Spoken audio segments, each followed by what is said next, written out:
किसी तरह से सत्कर्म कीजिए, पर उसमें अभिमान का बोझ कम कर दीजिए, अभिमान से उसको शून्य बना दीजिए, अभिमान से हल्का बना दीजिए।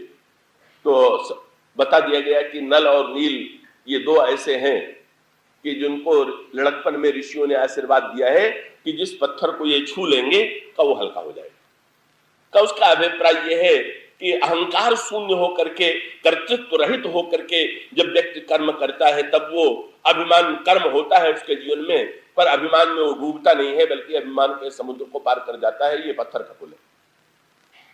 और कुछ ऐसे ज्ञान मार्ग के साधक थे, क्योंकि जब पुल बना तो सेतु बंद भई भीर अति कपि नभ पंथ उड़ान। ऐसे भी बंदर थे जो पत्थर के पुल से पार नहीं हुए, जिन्होंने आकाश से छलांग लगा करके पार कर लिया। ये ज्ञान मार्गी हैं, जिनको किसी आलम्बन सहारे की आवश्यकता नहीं है, जो निर्गुण निराकार का आश्रय लेकर के भी का आकाश निराकार है, उस आकाश से चले जाना। इसका अभिप्राय यह है कि जो निर्गुण निराकार का ज्ञान में आश्रय लेकर के देहाभिमान पर विजय प्राप्त कर लेते हैं, तो वो भी देहाभिमान पर प्राप्त करने का उपाय है। और तीसरा मार्ग का भगवान श्री राघवेंद्र से जामवान जी ने कहा कि महाराज का पुल तो बन गया, लेकिन पुल छोटा है, का सेना विशाल है, सब कैसे पार होंगे? तो भगवान राम ने कहा कि अब तीसरा पुल मैं बनाए दे रहा हूं। और भगवान श्री राघवेंद्र समुद्र के में जो बंदरों का बनाया गया पुल था उस पर जाकर के खड़े हुए। समुद्र के जितने जलचर थे वे सब निकल करके भगवान की सुंदरता देखने लगे। इसका अर्थ क्या हुआ? ये जो हमारे हृदय का राग है, जो हमें खा जाने वाला है, बस भगवान की ओर इसको लगा दीजिए। का यही भक्ति है, ये भक्ति मार्ग है। से परिणाम ये हुआ कि भगवान राम ने बंदरों से कहा कि भाई अब तो समुद्र में चारों ओर पुल ही पुल है, जिसको जिधर से जाना हो उधर से चला जाए। और सेतु बंद भई भीर अति कपि नभ पंथ उड़ाही अपर जलचरण ऊपर चढ़ी चढ़ी पारही जाही। इस प्रकार से भगवान के बनाए हुए पुल के द्वारा कृपा भक्ति के मार्ग से का अनेक साधक पार हुए। और इस तरह से ज्ञान मार्ग, भक्ति मार्ग और कर्म के मार्ग के द्वारा का देह के अभिमान को पार करने की पद्धति का वहां पर वर्णन बताया गया। लेकिन भाई ये जो नदी है ये अभिमान की नदी तो नहीं। गंगा के मन में जब ये संदेह हुआ था कि जो सारे ब्रह्मांड को दो पग में नाप सकता है वो मेरी धारा को लांग क्यों नहीं लेता? तो यहां पर भगवान राम के सामने समस्या थी, और वो समस्या बड़ी समझ में आने वाली है। क्या सचमुच इस नदी को बिना भगवान केवट की सहायता के पार नहीं कर सकते थे?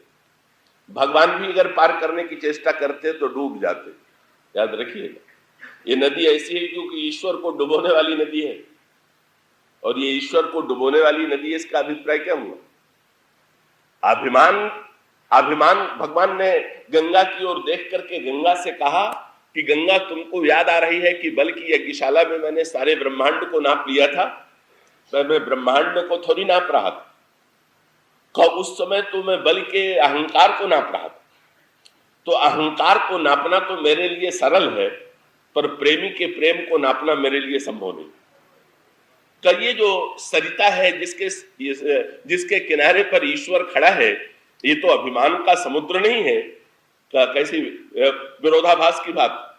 जिसने समुद्र को इतनी सरलता से पार कर लिया और दूसरों को पार करा दिया, कब वो स्वयं नदी के किनारे असमर्थ होकर के खड़ा है कि नहीं। रामायण में तो गोस्वामी जी ने कह दिया कि जब चित्रकूट में महाराज जनक आए और प्रेम में डूब गए, तो किसी ने कहा कि जनक तो इतने बड़े ज्ञानी थे, वे कैसे डूब गए? तो गोस्वामी जी ने कहा, ये यहाँ पर गोस्वामी जी बड़ा दार्शनिक संकेत ये देते हैं कि यहाँ तो भगवान राम जब चले तो गंगा नदी पड़ी, और चित्रकूट में भी एक समुद्र है, एक समुद्र उमड़ आया। और वो समुद्र कौन सा है? यहां गोस्वामी जी की भाषा पर आप विचार कीजिए। भक्ति की तो ये गंगा है, भक्ति की तो ये नदी है, और आगे चलकर के चित्रकूट में का समुद्र आज उमड़ पड़ता। और ये समुद्र कौन सा था? ये जो श्री भरत का चित्रकूट में आगमन है, श्री भरत कौन है? श्री रामचरितमानस में श्री भरत के लिए कहा गया प्रेम अमिय मंदर विरह भरत पयोधि गंभीर। भरत जो है वही विशाल समुद्र है, और भरत विशाल कितने बड़े समुद्र हैं कि गुरु वशिष्ठ ने इनको पार पाने की चेष्टा किया, लेकिन जिस समय गुरु वशिष्ठ ने भरत समुद्र को पार करने की चेष्टा किया तो गोस्वामी जी लिखते हैं, भरत महामहिमा जल राशि मुनिमत तीर ठाढ़ी अबलासी गाचह पार जतन बहु हेरा पावत नाव न बोहित बेरा। कि जैसे नदी के किनारे कोई महिला खड़ी हो और वो समुद्र को पार करना चाहती हो और कोई नौका, कोई जहाज या कोई बेड़ा न दिखाई दे रहा हो पार करने के लिए, इसी प्रकार से गुरु वशिष्ठ की बुद्धि अबला होकर के भरत समुद्र को पार करना चाहती है, लेकिन भरत समुद्र को पार करने की चेष्टा में गुरु वशिष्ठ भरत समुद्र को पार नहीं कर पाते। श्री भरत समुद्र है, पर यह समुद्र कौन सा है? क्या अभिमान का है? नहीं, अभिमान का समुद्र नहीं। श्री भरत किसके समुद्र है? श्री भरत प्रेम, भरत पयोधि गंभीर, श्री भरत प्रेम के समुद्र है। तो भक्ति की नदी से भगवान राम की यात्रा प्रारंभ हुई और चित्रकूट में प्रेम समुद्र उमड़ा, और प्रेम समुद्र जब उमड़ता है तो वहां पर जनक जैसा ज्ञानी भी डूब जाता है। ज्ञानी स्वभाव से ही तैराक होता है, का ज्ञानी बड़ा बुद्धिमान होता है, बड़ा चतुर होता है, लेकिन जब प्रेम उमड़ता है तब प्रेम उमड़ने पर जनक जैसा ज्ञानी जब डूब गया तो गोस्वामी जी ने एक पंक्ति लिखा कि भाई सत्य तो ये है, तुलसी ने समरथ को जो तरी सके सरित सने। और भगवान श्री राम के लिए तो लिखा हुआ है, भगवान राम ने जिस समय भरत के आगमन का समाचार सुना, भगवान राम भी डूब गए। कहां डूब गए? गोस्वामी जी ने लिखा, बरन भरत गुणशील सुभाऊ प्रेम पयोधि मगन रघुराऊ। भगवान राम प्रेम के समुद्र में डूब गए। और उसका अभिप्राय क्या? ईश्वर कहां डूबता है? जहां पर भक्त देखता है वहां डूबने की संभावना, जहां प्रेम है वहां डूबता है। भक्ति की पराकाष्ठा ही प्रेम है कि यहां पर गंगा के किनारे केवट मिला और चित्रकूट में भगवान राम और श्री भरत का मिलन हुआ। तो यहां पर ईश्वर की, गोस्वामी जी दावा करते हुए कहते हैं, कोई ये कह सकता है कि मैंने प्रेम को पार कर लिया, मैंने प्रेम को मैं पार करने में समर्थ हुआ? क्या वो तो वर्णन आता है जब लक्ष्मण जी मूर्छित हुए और हनुमान जी औषधि लेने के लिए गए, औषधि आई और लक्ष्मण जी चैतन्य हो गए। तो जब लक्ष्मण जी औषधि से चैतन्य हो गए तो प्रभु ने तो हृदय से हनुमान जी को लगा लिया और कहने लगे कि हनुमान, तुमने 2 महान यात्राएं की, तो दोनों महान यात्राएं मेरे लिए, तो तुमने जितने महान यात्रा में दोनों कार्य किए हैं उसकी कोई तुलना नहीं। कि एक यात्रा तो तुमने सीता जी के प्राण की रक्षा के लिए किया, जब सीता जी के पास मेरा संदेश लेकर के गए, और दूसरी बार लक्ष्मण की मूर्छा पर तुम लक्ष्मण को दवा लेने के लिए गए, तो सीता जी और लक्ष्मण के प्राण बचा करके तुमने मेरे ऊपर बड़ा उपकार किया है। तो ये बताओ कि इन दोनों यात्राओं में बिल्कुल एक जैसी यात्रा का अनुभव रहा कि दोनों में कोई भिन्नता? हनुमान जी ने कहा, महाराज दोनों यात्राओं में तो बड़ी भिन्नता मिली। क्या? हनुमान जी ने कहा, महाराज पहली यात्रा में भी समुद्र मिला और दूसरी यात्रा में भी समुद्र मिला, लेकिन दोनों जगह अनुभव अलग अलग रहा। क्या? तब पहली यात्रा में तो मैंने समुद्र को एक छलांग में पार कर लिया, कई इधर से भी पार कर लिया, उधर से भी पार कर लिया, पर दूसरी यात्रा में जब समुद्र मिला तो दूसरी यात्रा में समुद्र मिलने के बाद मैं उसे पार नहीं कर पाया। भगवान राम ने कहा कि हनुमान, इस यात्रा में तो जमीन ही जमीन मिली होगी, पहाड़ ही पहाड़ मिला होगा, समुद्र कहां मिल गए? हनुमान जी ने कहा, महाराज कई स्थूल समुद्र तो नहीं मिला, पर जब मैं औषधि लेकर के लौट रहा था तो समुद्र मिल गए। कौन? हनुमान जी ने कहा, श्री भरत समुद्र मिल गए। पर महाराज उल्टी बात हो गई, इस समुद्र को मैंने कितनी सरलता से पार कर दिया था, पर भरत समुद्र को देख करके तो मुझे डूबना ही पड़ा, उनको पार करने में समर्थ नहीं हुआ। दोनों यात्राओं में तो बहुत बड़ा अंतर है। तो भगवान श्री राम ने मुस्कुरा करके कहा कि हनुमान, तुम दोनों दृष्टियों से महान हो। तो ये नहीं है कि तुमने समुद्र पार कर लिया तो तुम महान हो और दूसरी बार डूब गए तो तुम महान नहीं, बल्कि सचमुच जहां पार होना चाहिए था वहां तुमने पार किया और जहां डूबना चाहिए था तुम डूबे। हनुमान, तुमने अहंकार के समुद्र को पार कर लिया और प्रेम के समुद्र में डूब गए। यही तो तुम्हारे जीवन की धन्यता है। तो अहंकार को पार कर लेना ही सबसे बड़ी सफलता है, पर प्रेम रस में डूब जाना, प्रेम रस में समा जाना, ओतप्रोत हो जाना का यही का वस्तुतः चरम लक्ष्य है। का अहंकार को पार करने के बाद यदि कोई प्रेम रस में न डूबे तो अहंकार को पार करने की कोई सार्थकता नहीं रही। कि इन दोनों यात्राओं में तुम्हारा दोनों अनुभव जो है वो बड़ा अनोखा रहा। तो सचमुच ईश्वर भी जहां डूब जाता है वो भक्ति की सरिता है, प्रेम की नदी है।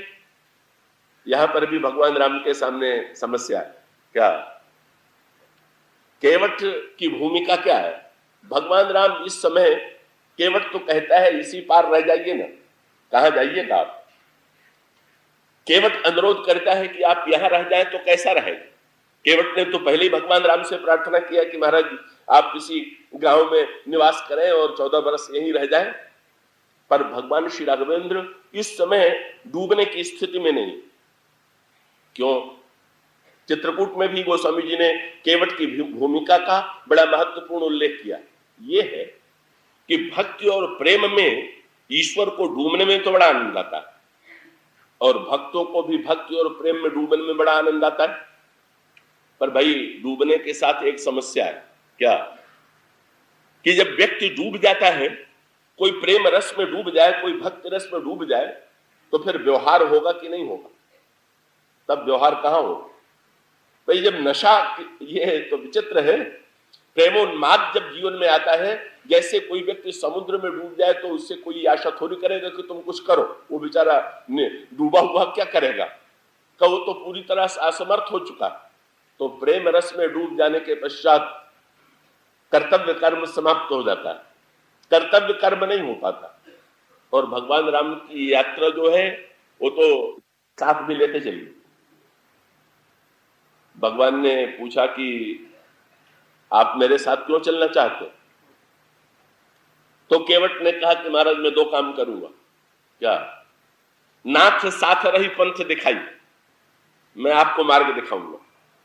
लक्ष्मण जी को हंसी आ गई। बोले ईश्वर को मार्ग दिखाने वाला तो पहली बार मिला। केवट की ओर उन्होंने आश्चर्य से देखा, ईश्वर को मार्ग तुम दिखाओगे? केवट ने कहा जब मैं पार उतार सकता हूं तो मार्ग भी दिखला सकता हूं। अगर सबके पार उतारने वाले को मैं पार उतार सकने में समर्थ हूं तो फिर ये भूमिका क्यों नहीं होगी? नाथ साथ रही पंथ दिखाई, कर दिन 4 चरण सौकाई, और यही बन जाई रहब रघुराई, पर्ण कुटी में कर्म सुहाई। आप जिस वन में जाकर के रहेंगे आपके लिए मैं रहने के लिए स्थान बना दूंगा। बहुत बढ़िया भूमिका केवट ने पार किया। केवट कहता है मैं मार्ग दिखाऊंगा, और केवट ने कहा कि महाराज मैं आपके रहने के लिए कुटिया बना दूंगा। केवट का वाक्य बड़ा रहस्यपूर्ण था। ईश्वर को बनाने के लिए, ईश्वर को रहने के लिए का कोई स्थान चाहिए क्या? केवट ने कहा महाराज का आप निर्गुण निराकार अंतर्यामी के रूप में तो सर्वव्यापक, पर आप अब इस समय तो रहेंगे का पर्णकुटी में, तो कोई पर्णकुटी बनाने वाला तो चाहिए, और वो बनाने में मैं आपके लिए रहने के लिए स्थान भी बना दूंगा, आपको मार्ग भी दिखा दूंगा, फिर मैं लौट आऊंगा। तो भगवान श्री राघवेंद्र चल पड़े, केवट भी साथ में चल पड़ा। लेकिन आगे चल करके वर्णन आता है कि जब प्रातः काल भगवान राम तीर्थराज प्रयाग में सोए और प्रातः काल उठे और उन्होंने त्रिवेणी में स्नान किया, तो स्नान करने के बाद भगवान राम ने भरद्वाज जी से प्रणाम किया और भरद्वाज जी से प्रणाम करके ये कहा कि महाराज कहु नाथ हम कहीं मग जाए, महाराज बताइए कि मैं किस मार्ग से जाऊं। तो देखिए बड़े भगवान राम का प्रश्न जो था वो बड़ा विचित्र था। आपको बंबई में कोई घुमाने के लिए ले जाए, मार्ग दिखाने का दावा करके ले जाए कि हम आपको दिखा देंगे, और उसके रहते हुए आप दूसरे किसी से पूछने लगे कि भाई मार्ग कौन सा है, तो इसका अर्थ हुआ कि आपको अपने साथी के मार्गदर्शन पर भरोसा नहीं है, तभी तो आप दूसरे से पूछ रहे हैं। तो केवट तो सामने खड़ा था और उसी के सामने भगवान राम पूछने लगे, महाराज हम किस मार्ग से जाएं? भरद्वाज जी ने तो प्रश्न सुना तो बहुत हंसे और हंस करके सोचने लगे, मार्ग किसके विषय में पूछ रहे हो? अगर लक्ष्मण जी के विषय में, तो लक्ष्मण जी तो मार्ग जानना नहीं चाहते।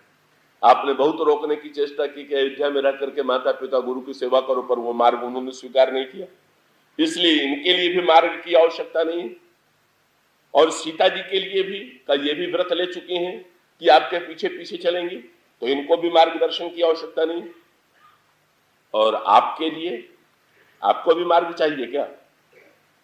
आपको मार्ग चाहिए तो उसमें व्यंग्य यह था कि भगवान राम ने ये तो पूछ दिया कि किस मार्ग से मैं जाऊं, पर मार्ग के विषय में प्रश्न करने से पहले एक नियम है कि आप किसी से ये नहीं पूछ देते कि मैं किधर जाऊं, पहले आपको बताना पड़ता है कि आपको जाना कहां है, और तब आप पूछते हैं यहां जाने के लिए कौन सा मार्ग है। तो भगवान ने ये तो बताया नहीं कि मुझे जाना कहां है, पूछ दिया मैं किस मार्ग से जाऊं। तो भरद्वाज ने व्यंग्य करके कहा, सुगम सकल मग तुम कहां ही, अगर कहीं पहुंचना न हो तो चाहे जिधर से चल पड़िए, फिर क्या बात। आपके लिए भी। भरद्वाज जी ने मुस्कुरा करके केवट की ओर देखा, और केवट की ओर देखने का तात्पर्य कि क्या मैं इनको मार्ग बताऊं, तो उसे मार्ग दिखाने वाले, तो मार्ग दिखाने वाले को मैं मार्ग क्या दिखाऊं। पर भगवान राम ने आग्रह ये किया कि नहीं महाराज, मुझे तो आप कोई मार्ग दिखाने वाला दे दीजिए, तब मैं चलूंगा। और तब ये लिखा हुआ है, केवट के होते हुए भी कब भगवान श्री राघवेंद्र ने मार्गदर्शक लिया। और मार्गदर्शक कौन से लिए, तो लिखा यह है कि भरद्वाज जी ने विद्यार्थियों को बुलाया और उन विद्यार्थियों में से 4 विद्यार्थियों को उन्होंने श्री राम का मार्ग देखने के लिए मुनि बट 4 संग तब दीने, और जिन निज जन्म सुकृत बहु कीने, 4 विद्यार्थियों को दिया गया मार्ग दिखाने के लिए। ये विचित्र सी बात है, मार्ग दिखाने के लिए 4 व्यक्ति चले, पर भगवान राम ने केवट का मार्गदर्शन क्यों नहीं स्वीकार किया। भगवान श्री राघवेंद्र ने कहा कि आप जो मार्ग दिखा रहे हैं उसकी आवश्यकता पड़ेगी, आगे चलकर के इसका दूर तक संकेत मिलेगा कि श्री भरत जी ने अपना मार्ग दिखाने के लिए केवट का ही चुनाव किया।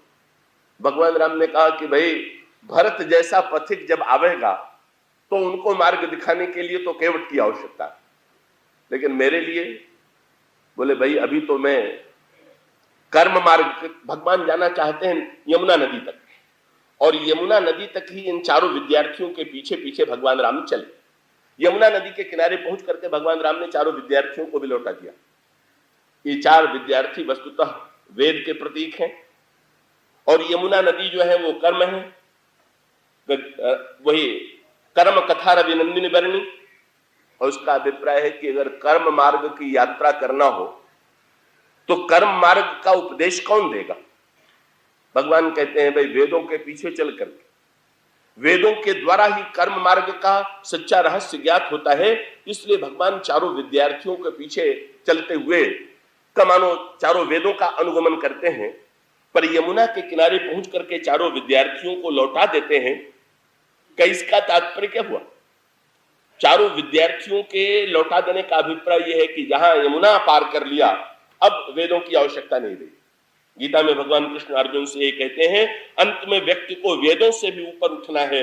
कर्म की समग्रता के पश्चात त्रैगुण्य विषया वेदा निस्त्रैगुण्यो भो अर्जुन।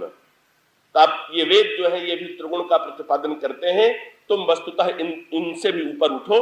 तो भगवान ने कर्म की नदी को पार करने के पश्चात उस किनारे पर ही इन वेदों को लौटा दिया, ये संकेत।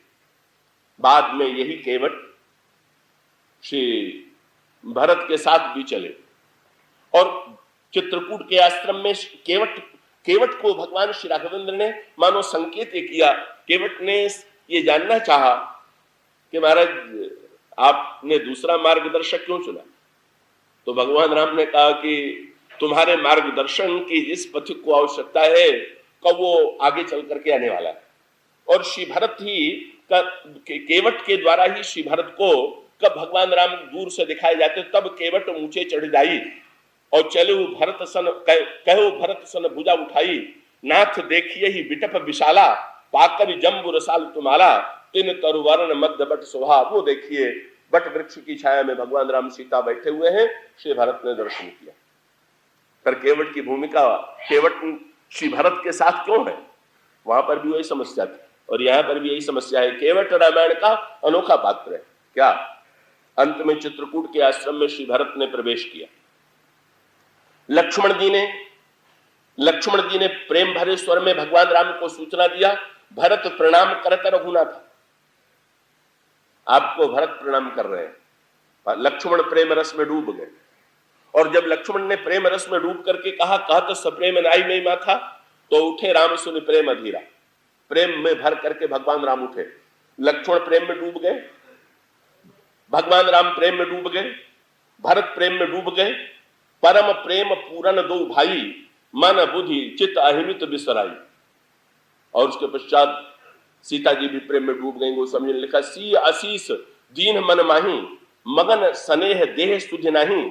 चित्रकूट की भूमि में प्रेम उमड़ा और जब प्रेम उमड़ा तो प्रेम उमड़ने के पश्चात सब डूब गए। भगवान राम डूब गए, सीता जी डूब गई, लक्ष्मण डूब गए। गोस्वामी जी से किसी ने कहा, जरा संवाद तो लिखिए कि चित्रकूट में क्या संवाद हो रहा है। गोस्वामी जी ने कहा, क्या संवाद? क्या? अरे डूबे सो बोले नहीं, बोले सो अनजान। का इस समय स्थिति क्या है? बोले, को कछु कही न को कछु पूछा, प्रेम भरा मन निज गति छूछा। क्या दिव्य रस उमड़ा। लेकिन देखिए, इस प्रेम रस डूबने में कुछ लोगों की हानि है कि नहीं? भगवान राम तो डूबे हुए हैं, लक्ष्मण सीता जी और भरत तो डूबे हुए हैं, शत्रुघ्न और चित्रकूट में सारा समाज तो डूबा हुआ है। लेकिन कठिनाई क्या है? भगवान राम का दर्शन करने के लिए गुरु वशिष्ठ आए हुए हैं, कौशल्या अम्बा, सुमित्रा अम्बा, कैकेयी अम्बा आई हुई हैं, अयोध्या के सारे नागरिक आए हुए हैं और वो मंदाकिनी के किनारे प्रतीक्षा कर रहे हैं। अब अगर भगवान राम डूबे रहे तो परिणाम क्या होगा? कि भगवान राम और भरत के प्रेम रस में डूबने का परिणाम होगा कि इतने लोग दर्शन से वंचित रह जाएंगे। तो फिर डूबने वाले को निकालने का काम किसने किया? बोले, जिसका काम है उसी ने किया। जब सब डूब गए तो भाई डूबने वाले को तो केवट ही निकाला करता है। सो तुरंत ही अवसर केवट धीरज धरी और जोरी पानी बिनवत प्रणाम करी, नाथ साथ मुनिनाथ के। बोले, महाराज और लोग भी आए हुए हैं, आप लोग तो अपने रस में इतने डूब गए।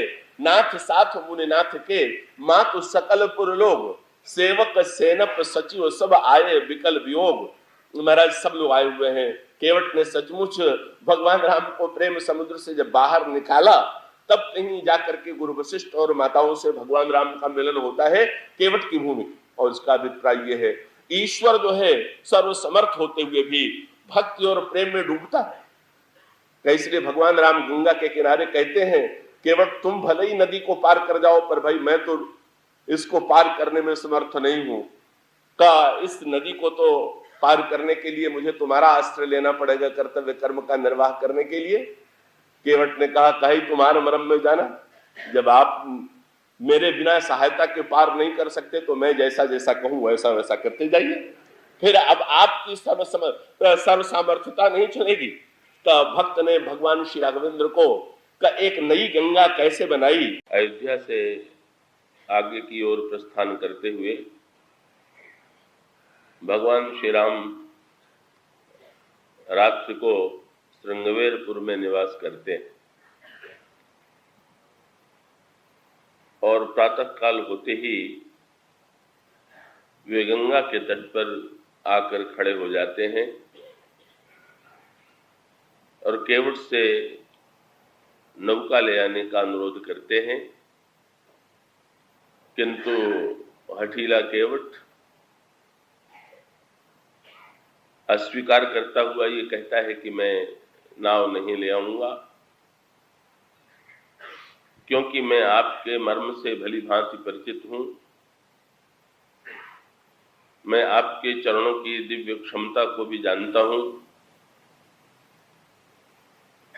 यदि आप पार होना ही चाहते हैं तो फिर उसके लिए आपको चरण धुलाना होगा, और चरण भी मैं तभी धोऊंगा जब आप स्वयं अपने मुख से ये कहेंगे कि मेरा चरण धो। केवट की ये अटपटी भाषा सुन करके जनक नंदिनी जानकी और लक्ष्मण को थोड़ा आश्चर्य होता है, पर भगवान श्री राम केवट की इस वाणी में बड़ा रस लेते हैं, आनंद लेते हैं। वे जोर से हंस पड़ते हैं और हंसते हुए लक्ष्मण और जानकी की ओर देखते हैं। उन्हें इस प्रेम रस में, इस प्रेम भरी वाणी के रस में आनंद लेने की प्रेरणा देते हैं और उसके पश्चात केवट से वे कहते हैं कि मेरा चरण तुम धो लो, और केवट भगवान राम का चरण धो करके उन्हें गंगा से पार उतारता है। तो प्रसंग तो केवल रामायण में केवट का इतना संक्षिप्त है, पर उसके रहस्य पर आप विचार कीजिए। पिछले दिनों जो बात चलती रही है आपके सामने, यद्यपि आज बहुत से लोग नए हैं, उससे परिचित नहीं है, पर केवल संकेत सूत्र इतना के रूप में इतना कर दें, ये जो वार्तालाप हो रहा है केवट और भगवान राम के बीच में, वो गंगा के किनारे हो रहा है। गंगा की तुलना गोस्वामी जी भगवान की भक्ति से करते हैं। वे कहते हैं गंगा वस्तुतः भगवान की भक्ति ही है। राम भक्त जहां सुरसर धारा, और ये जो गंगा तट है, गंगा तट ही नहीं, आपने नदियों को देखा होगा तो अधिकांश नदियां और विशेष रूप से जो बड़ी नदियां हैं उनके दो किनारे तो प्रत्येक नदी के होते हैं, पर दो किनारे के साथ साथ दोनों किनारों में एक अंतर होता है। का नदी का एक किनारा जो होता है, का नदी उससे बिल्कुल सट करके बहती है, और नदी का जो दूसरा किनारा होता है का उसमें और धारा में थोड़ी दूरी होती है। का धारा और किनारे के बीच में बालू या मिट्टी पड़ी हुई होती है। तो एक ओर से यदि आप नदी के किनारे पहुंचे तो तुरंत आपको जल प्राप्त हो जाएगा, और यदि दूसरी ओर से आप नदी की ओर आवे तो रेती को पार करने के बाद तब जल के किनारे पहुंचते हैं। कि ये जो भगवान राम की भक्ति है, इसके भी दो किनारे, और जैसे दोनों किनारों में जो अंतर होता है, वही अंतर भी भक्ति के दो किनारों में। भक्ति की गंगा बह रही है और उसके दो किनारे हैं सकामता और निष्कामता। भक्ति के ये दोनों, भक्ति इन सकामता और निष्कामता के बीच में भक्ति का प्रवाह, पर दोनों में थोड़ा अंतर है। का अगर आप गांव के किसानों से पूछिए तो वे अगर गंगा बह रही हो तो प्रसन्न होते हैं, पर गंगा का जो जल, जो किनारा, तो बिल्कुल जहां से गंगा सट करके बह रही है, किसान उस किनारे को उतना पसंद नहीं करता जितना उस किनारे को करता है कि जिस किनारे में मिट्टी और रेत पड़ी हुई। और उसका रहस्य क्या है कि ये जो सकामता वाली वृत्ति का जो किसान है, ये सकाम भक्त है। तो निष्काम भक्त जो है, कब वो तो भगवान श्री राम की निष्काम भक्त करता है, और भक्त का जल उसके किनारे को छू रहा। जिसके अंतःकरण में कोई कामना नहीं है, वो तो ये चाहता है कि हम का जल्दी से जल्दी गंगा के जल को पालें, उसमें स्नान करें, उसका जल पिएं। पर जो सकाम व्यक्ति है, जिसमें अभी स्वार्थ विद्यमान है, वो सोचता है गंगा का जल तो मिले पर साथ साथ खेती किसानी का भी कुछ लाभ हो जाए।